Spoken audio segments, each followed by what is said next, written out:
Sum swakum một căn tật đầy đồng miền sạc đàn pol mũi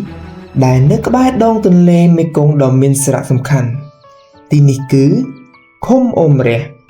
mình trâm ta miền sau là cả bò sột nâng test phiếp đó sau trò cả phần nó tí còn tai với để thưa oi cục nghiệp ban mặt đào hai miền ở rầm đào cọ đào bùng phật nút cứ chỉ thực chất đó sót bò rò rú ri để tẹt nâng snam như nhom đào smart trong rồi bỏ bông ôm pro chỉ chúng nơi tí ní to tại mà đòn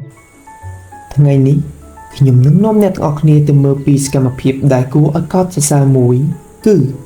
ការផលិតជីកំប៉ុស្តធម្មជាតិចំពោះការផលិតជីកំប៉ុស្តធម្មជាតិនេះទៀតសោតគឺក្នុងគោលបំណងថែរក្សាបរិស្ថាននិងបង្កើនទិន្នផលកសិកម្មដោយមិនប្រើប្រាស់សារធាតុគីមីចំពោះបងប្អូននៅក្នុងភូមិអ៊ំរះនោះទៀតសោតគាត់បានរួមគ្នា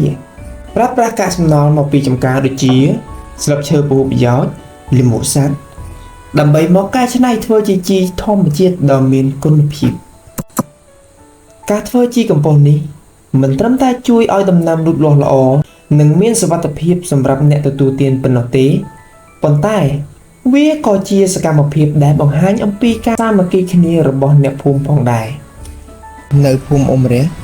ចំណេះដឹងត្រូវបានចែកចម្លែកដោយគ្មានការលាក់លៀមក្នុងចិត្តទេគឺជួយគ្នាទៅវិញទៅមកដើម្បីសហគមន៍បៃតងមួយរឹងមាំជីកំប៉ុស្តធម្មជាតិគឺជាក្តីសង្ឃឹមនៃកសិកម្មប្រកបដោយចីរភាពប្រសិនបើលោកអ្នកបានឆ្លងកាត់ដងទន្លេមេគង្គសូមកុំភ្លេចចូលមកលេងភូមិអ៊ំរះ